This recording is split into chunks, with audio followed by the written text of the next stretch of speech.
उज्जैन के विश्व प्रसिद्ध महाकालेश्वर मंदिर में शुक्रवार को मंदिर के पंडित पुजारियों द्वारा विशेष भस्म आरती की गई। भस्म आरती में पंडित पुजारियों ने बाबा महाकाल से कोरोना संक्रमण की समाप्ति की मांग की। इसके साथ ही प्रदेश के मुख्यमंत्री शिवराज सिंह चौहान से मांग की है कि महाकालेश्वर मंदिर की भस्म आरती में श्रद्धालुओं के प्रवेश को फिर से शुरू किया जाए।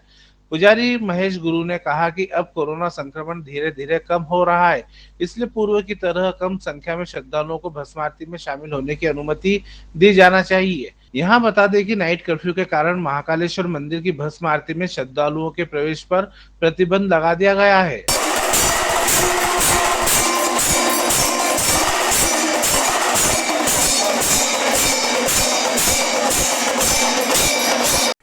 अभी भस्म आरती में प्रतिबंध है। आम भक्तों को, पुजारी लोग ही भगवान की सेवा कर रहे हैं और जो भक्त हैं जो नित्य आ रहे हैं वही उनके सेवक सेवा दे रहे हैं। हम प्रतिदिन भगवान महाकाल से प्रार्थना कर रहे हैं कि ये महामारी शीघ्र अतिशीघ्र दूर हो और भक्तों को जिस प्रकार से भगवान की सेवा का भस्म आरती का दर्शन का लाभ प्राप्त होता था, पुनः भक्तों को वो लाभ प्राप्त हो।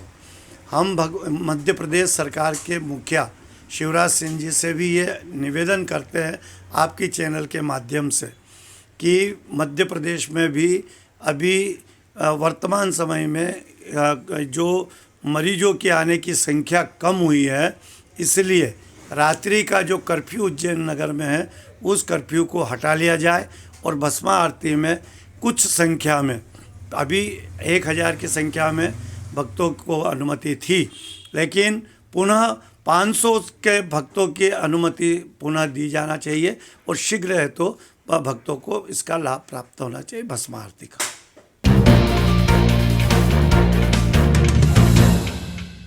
उज्जैन के विश्व प्रसिद्ध महाकालेश्वर मंदिर में अब फिर से गर्भगृह में प्रवेश शुरू कर दिया गया है। दरअसल यह प्रवेश कुछ नियम कायदों के तहत किया जाएगा। यहाँ अभी केवल उन्हीं श्रद्धालुओं को प्रवेश दिया जाएगा जो 1500 रुपए की रसीद कटवाएंगे। मंदिर समिति द्वारा दिए गए इस निर्णय का पंडित पुजारियों ने स्वागत किया है। शुक्रवार को महाकाल मंदिर में 1500 रुपए की 29 रसीद काटी गई है। इसके साथ ही 1000 रुपए की 6 रसीद श्रद्धालुओं ने ली है। बता दें कि एक रसीद पर 2 श्रद्धालु दर्शन कर सकते हैं। श्रद्धालु गर्भगृह में जाकर पूजन अभिषेक भी करा सकते हैं। खास बात यह है कि यहाँ कोई भी आम वो वीआईपी श्रद्धालु रसीद के आधार पर गर्भगृह में जा सकता है। गर्भगृह की अभी 29 रसीद हो चुकी है आज की 29 रसीद और 1000 वाली जो रसीद है वो 6 रसीद आज की कट चुकी है। ये खुलने से थोड़ा मंदिर कोष में पैसा आएगा जी, महाकालेश्वर मंदिर कोष में जमा होगा। ये महाकालेश्वर मंदिर, इसकी क्या प्रोसेस है सर? दर्शनार्थी जो भी गर्भगृह में इच्छुक हो जाने के, वो 1500 की 2 मेंबर की एक रसीद कटती है 1500 की, वो रसीद कटा के गर्भगृह में प्रवेश करके उनका पूजन अभिषेक हो जाता है। ये बड़े हर्ष की बात है कि जो है मंदिर समिति ने 1500 रुपये की जो रसीद है वो प्रारंभ कर दिया है, चालू कर दिया है।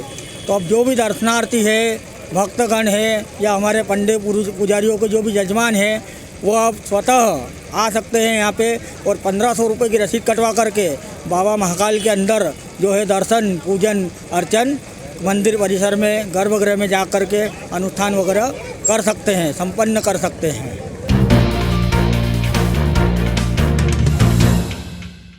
भारतीय जनता पार्टी के प्रदेश प्रभारी मुरली राव शुक्रवार को उज्जैन पहुंचे। वे सबसे पहले महाकालेश्वर मंदिर पहुंचे, जहां उन्होंने नियमानुसार गर्भगृह में प्रवेश किया और बाबा महाकाल की आराधना की। यहाँ गर्भगृह में पंचामृत अभिषेक के साथ ही पूजन अर्चन भी किया गया। इस दौरान प्रदेश के उच्च शिक्षा मंत्री डॉक्टर मोहन यादव और भाजपा के पूर्व सांसद चिंतामणि मालवीय भी मौजूद रहे। गर्भगृह में पूजन अर्चन करने के बाद सभी लोग नंदी हाल में बैठे। यहाँ मुरलीधर राव बाबा महाकाल की भक्ति में लीन दिखाई दिए। महाकालेश्वर मंदिर समिति ने अतिथि का स्वागत सम्मान किया। मध्य प्रदेश भाजपा के प्रभारी मुरलीधर राव शुक्रवार को उज्जैन पहुंचे। वे यहां बूथ विस्तारक कार्यक्रम में शामिल होने आए थे। यह कार्यक्रम कोठी रोड स्थित विक्रम कीर्ति मंदिर में आयोजित हुआ। इस आयोजन में प्रदेश के उच्च शिक्षा मंत्री डॉक्टर मोहन यादव, भाजपा के पूर्व सांसद डॉक्टर चिंतामणि मालवीय, भाजपा के नगर जिला अध्यक्ष विवेक जोशी भी मौजूद रहे। दरअसल यहां बूथ विस्तारक कार्यक्रम के तहत जिला स्तरीय समीक्षा की गई। गोवर्धन सागर की सफाई अभियान में इंदौर की टीम को लगाया गया। कंपनी के 12 कर्मचारी कर रहे हैं निःशुल्क सेवा। सफाई अभियान के बाद गोवर्धन सागर का बड़ा क्षेत्र अब साफ दिखाई दे रहा है। यहां लगातार साफ सफाई का कार्य जारी है और अब यह कार्य मशीनों के द्वारा भी किया जा रहा है। शुक्रवार को गोवर्धन सागर का एक बड़ा हिस्सा साफ हो चुका है। यहाँ बता दें कि गोवर्धन सागर सहित सप्त सागरों की साफ सफाई के लिए रामादल अखाड़ा परिषद सहित सामाजिक संस्थाओं ने सफाई अभियान की शुरुआत की थी, जिसमें लगातार शहर के प्रबुद्ध जन और अन्य सामाजिक संस्थाएं जुड़ती गई। अब लगातार यहाँ सफाई अभियान जारी है। यहाँ इस अभियान में 2 जेसीबी, 1 पोकलेन, 20 छोटी नाव व 40 लोग लगे हुए हैं।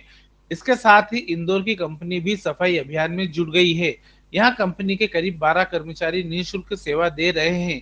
यहाँ अत्याधुनिक मशीनों का उपयोग भी किया जा रहा है। इंटरनेशनल वेस्ट कुवैत की कंपनी है, वेस्ट मैनेजमेंट की कंपनी है ये, और इंदौर में भी इसका अच्छा काम चल रहा है। उनकी तरफ से निःशुल्क यहाँ पर जो दी जा रही सेवा दी जा रही है, इसके लिए हम सप्तसागर विकास मंडल की तरफ से उनको धन्यवाद अदा करते हैं। लगभग कितने कर्मचारी आज काम कर रहे हैं और आगे कितने और कर्मचारी आगे आ सकते हैं? 10 से 15 कर्मचारी तो आज काम कर रहे हैं और आगे और उनकी जो प्लानिंग है उस हिसाब से वो कर्मचारी और बढ़ाएंगे यहाँ पर। उज्जैन के एसपी कार्यालय पर शराब पीकर प्रधान आरक्षक भेरूलाल ने किया हंगामा। शराब पीकर एसपी के कक्ष के बाहर हंगामे से रोकने के लिए पहुंचे तो प्रधान आरक्षक ने हंगामा तेज कर दिया। नशे में धुत आरक्षक को कपड़े से हाथ बांधकर गाड़ी पर बैठाकर माधवनगर थाने पर लेकर पहुंचे। एडिशनल एसपी अमरेंद्र सिंह ने प्रधान आरक्षक के खिलाफ जांच के आदेश दिए हैं। उज्जैन में कुछ दिन पूर्व माधवनगर थाने में उप निरीक्षक पांडे द्वारा शराब पीकर माधवनगर थाने में हंगामा किया गया था और उसके कुछ दिन बाद उन्होंने सुसाइड कर लिया था। आज एक बार फिर पुलिस का शराब के नशे में हंगामा करने का मामला सामने आया है। उज्जैन के एसपी कार्यालय में पदस्थ आरक्षक भेरूलाल ने शराब पीकर एसपी कार्यालय में ही जमकर हंगामा कर दिया। हंगामे की सूचना पर साथी पुलिस कर्मी मनोज कुमार चावड़ा और आनंदी लाल ने काफी देर तक समझाने की कोशिश की, लेकिन शराब के नशे में भेरूलाल ने अपने साथी पुलिस कर्मियों के साथ अभद्रता की। साथी पुलिसकर्मी भेरूलाल को समझाकर घर जाने का कह रहे थे। जब भेरूलाल ने घर जाने से मना किया वो तो हाथापाई करने लगा, तो साथी पुलिस कर्मियों ने जबरदस्ती गाड़ी पर बैठाया और उसके हाथ बांधकर माधवनगर थाने पहुंचाया।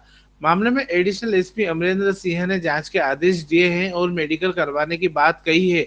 उसके बाद ही कार्रवाई की जाएगी। अगर कोई भी सामान्य रूप से ये एक अनुशासनहीनता है, अगर ऐसा कोई भी नशे में अगर कोई कर्मचारी है तो उसका मेडिकल परीक्षण भी कराया जाएगा और साथ में जो अनुशासनात्मक कार्रवाई है वो भी की जाएगी। जो ऐसे लोग रहते हैं, अगर कोई नशे की हालत में है तो उसका मेडिकल करा करके जो एक डिसिप्लिनरी एक्शन है वो किया जाएगा। इसमें जो कि परीक्षण होता है, परीक्षण के बाद इसमें विधिवत जो सीनियर लेवल पे एक वरिष्ठ अधिकारी के लेवल पे इसमें जांच कराई जाती है। जांच के बाद जो डिसिप्लिनरी एक्शन है वो भी लिया जाता है। जो एसपी ऑफिस में है, जो बावर्ची काम करते हैं, खाना बनाते हैं, और वो दारू पी के यहाँ से हंगामा कर लगे थे स्थापना शाखा में, और उनको समझाया, समझ नहीं आई, उनको थाने पे लेके आए, समझाया, इनको समझाने पर उनको रवाना करा। पर ये बेहद चोट लगी, थोड़ी बहुत को चोट लगी, मेरे साथी को भी चोट लगी है, और मेरे साथी जो आनंदी आरक्षक है उसको भी चोट लगी है, मुझे भी चोट लगी है हाथ में, और थाने पे लेके आए हैं।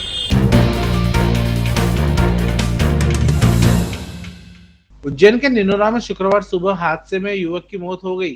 शादी में कैटरिंग के आर्डर पर पिकअप वाहन में सवार होकर उज्जैन आ रहे 5 लोग इंदौर रोड पर दुर्घटना का शिकार हो गए। रोड पर अचानक आए कुत्ते को बचाने के चक्कर में पिकअप वाहन पलट गया, जिससे युवक की मौत हो गई। वहीं 2 युवक गंभीर रूप से घायल हैं। वाहन में सवार एक अन्य युवक और ड्राइवर को चोट नहीं आई। दुर्घटना के बाद वाहन का ड्राइवर मौके से फरार हो गया। उज्जैन की अबिका होटल में डेकोरेशन का काम करने के लिए इंदौर से पिकअप वाहन में उज्जैन के लिए 5 लोग निकले थे। ये सभी इंदौर में कैटरिंग कॉन्ट्रैक्टर आशीष जैन के साथ काम करते हैं। कल सुबह निनोरा के करीब कुत्ते को बचाने के चक्कर में हुई दुर्घटना में वाहन सवार राम सहाय निवासी ललितपुर की मौत हो गई। वहीं जितेंद्र और रवि दोनों निवासी कन्नौज गंभीर रूप से घायल हो गए।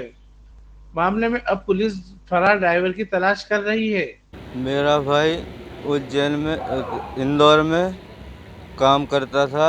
आशीष जैन के पास में कोई डेकोरेशन का काम था जी, तो इंदौर से उज्जैन आ रहा था कोई काम से। आशीष जैन का ड्राइवर था नहीं, तो गाड़ी वर्करों को दे दी चलाने के लिए, तो उस वजह से लफड़ा हो गया ये। अच्छा, हाँ, क्या क्या नाम है इनका? इनकी मौत हुई है, कहाँ रहते थे, क्या करते थे? मेरा भाई है राम सहाय हाँ, प्रजापति, कहाँ रहते थे? लागौन, लागोन कहाँ पर है? ये ललितपुर, अच्छा, जिला ललितपुर और ब्लॉक। यूपी? हाँ, यूपी। तो कब से थे यहाँ पर? क्या कर रहे थे ये? पढ़ाई कर रहे थे ये और कुछ? पढ़ाई भी करते थे और काम भी करते थे वहाँ आशीष जैन के पास। मंदिर के सामने घटना घटी। रवि साथ में था, जितेंद्र था और राहुल ड्राइवर चलाया गया वो, तो इस पार में मैं भी आगे बैठा हुआ था। मैं बहुत देर बाद निकला आगे से, दब गया था मैं। गाड़ी में कितने जने थे? 5 लोग। और कौन की मृत्यु है? कौन? जो राम साहब भैया उनकी मृत्यु। कहाँ के रहने वाले थे? कहाँ से कहाँ जा रहे थे? कहाँ पे मेरे को कहाँ से कहाँ जा रहे थे? इंदौर से यहाँ पे काम करने आ रहे थे उज्जैन। कहाँ का काम करते हैं? डेकोरेशन का। इंदौर में कहाँ रहते हैं? पालदा। और रहने वाले कहाँ के में? होशंगाबाद जिले के रहने वाले।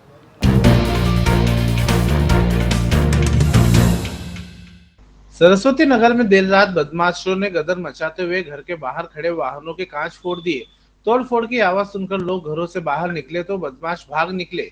ढांचा भवन के समीप सरस्वती नगर में बीती रात बदमाशों ने नशे की हालत में गदर मचाते हुए एक डीजे की आइसर कार और मारुति वैन के कांच फोड़ दिए।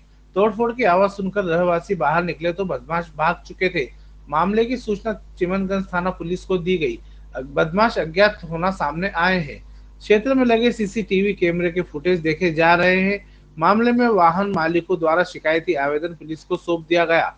गौरतलब हो कि ढांचा भवन और सरस्वती नगर क्षेत्र में प्रतिदिन रात के समय बदमाशों का जमघट सरकारी स्कूल के आसपास लग जाता है, जहां शराबखोरी करने के बाद बदमाश रात को लोगों को डराने धमकाने का काम करते हैं। पूर्व में भी कई शिकायत पुलिस के पास पहुंच चुकी है, लेकिन बदमाशों की हरकतें आए दिन सामने आती रहती है। कुछ वर्ष पहले क्षेत्र में पुलिस चौकी भी स्थापित की गई थी, लेकिन पुलिस के चौकी पर मौजूद नहीं होने पर बदमाशों के हौसले बुलंद बने हुए हैं। क्षेत्र के रहवासियों में दहशत का माहौल है। वहीं अंधेरा ढलने के बाद महिलाएं और युवती घरों से निकलने में डरती है।